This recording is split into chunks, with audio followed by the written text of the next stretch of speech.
Let's talk about the mechanism of normal labor. इसकी definition है series of movements that occur on the head in the process of adaptation during its journey through the pelvis is called as mechanism of labour.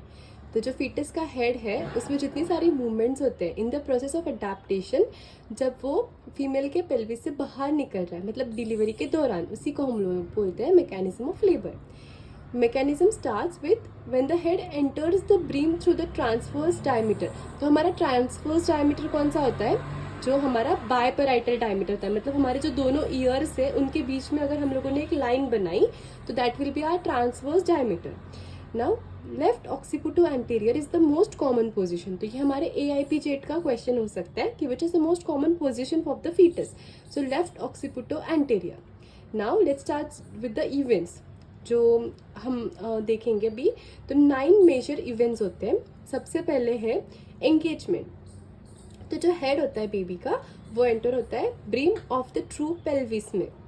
तो जो mother का pelvis है उसमें जो foetus का head है वो एंटर होगा.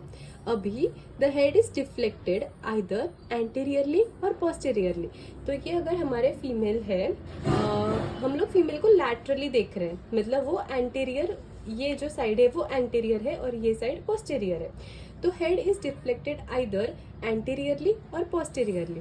तो अगर हम लोग ये केस में देखें तो ये जो बेबी है, ये इसका हेड, ये मदर की जो ट्रू पेल्विस होती है इसमें आगे के साइड में होता है सिम्फाइसिस प्यूबिस और पीछे होता है हमारा सैक्रल प्रोमोन्ड्रिम, मतलब सैक्रम. तो जो बेबी है उसको यहाँ से उसके हेड को पास करना है, इसलिए वो अडेप्टेशन करेगा. तो ये उसका जो हेड है ये उसने डिफ्लेक्ट किया है anteriorly toward symphysis pubis first case में, और इस वजह से हमें उसका ऑक्सीपुट का ये पैराइटल बोन का ये पीछे का पोर्शन देखने मिलता है, इसीलिए उसको बोलते हैं पोस्टीरियर पैराइटल प्रेजेंटेशन.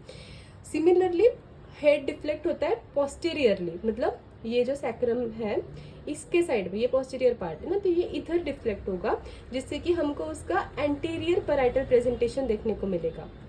और ये जो दोनों पोजीशंस है इसको हम बोलते हैं असिंक्लिटिज्म. और ये दोनों पोजीशन से बेबी फ्लेक्स, उसका हेड फ्लेक्स होके फाइनली ये जो मिडिल पोजीशन है सिंक्लिटिज्म की, ये हमें अचीव होती ही है हर इसमें.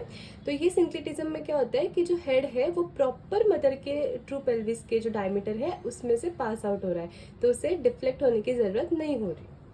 That was about engagement. Second point is descent. तो डिसेंट मतलब it is a continuous process. अगर कोई बोनी या सॉफ्ट टिश्यू ऑब्स्ट्रक्शन नहीं है तो डिसेंट जो है वो कंटिन्यूअसली होता है. It is completed with the expulsion of foetus. जो फैक्टर्स कंट्रीब्यूटिंग है वो है uterine contraction and retraction and bearing down efforts, जो मदर के खुद के वॉलंटरी एफर्ट्स होते हैं वो. So now third point is flexion. तो flexion is essential for descent and flexion is caused by the resistance offered by pelvic floor. So third point flexion. Fourth, internal rotation. Internal rotation, there are 2 theories कि internal rotation कैसे होता है. पहले theory में बोलते हैं कि levator एनाई जो मसल है कॉन्ट्रैक्शन के दौरान जो बेबी का हेड होता है वो उसको स्ट्रेच करता है, और जैसे कॉन्ट्रैक्शन पास आउट होगा इलास्टिक रिकॉइल के वजह से वो लेवेटर एनाई जो मसल है वो बेबी के हेड को मिड लाइन में पुश करेगा. इसी के वजह से इंटरनल रोटेशन होगा. Now law of unequal flexibility. तो ये सेकेंड थ्योरी है जिसके वजह से इंटरनल रोटेशन हो सकता है.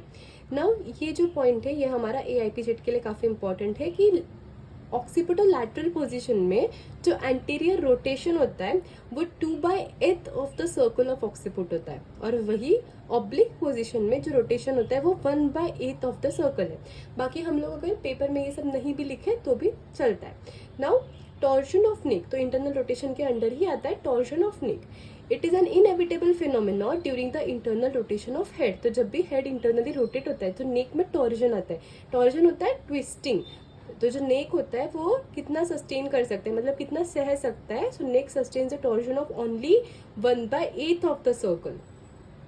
Now fifth point is crowning.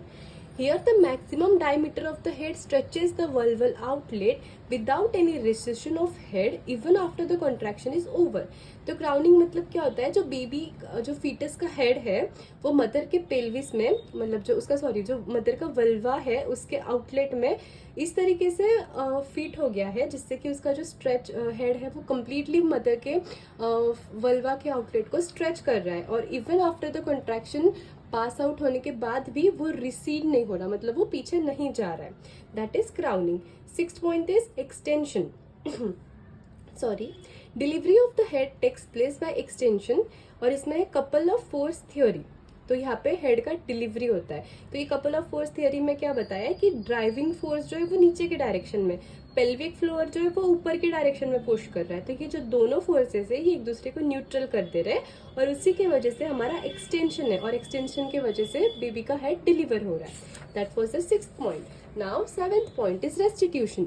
So visible passive movement of the head due to the untwisting of neck. अभी हम लोगों ने देखा था कि टॉर्जन हो रहा है नेक का, तो रेस्टिट्यूशन में नेक अनट्विस्ट हो रही है, पहले जैसी हो रही है, और उसी की वजह से हेड का पैसिव मूवमेंट जो देखने मिलता है उसी को बोलते हैं रेस्टिट्यूशन.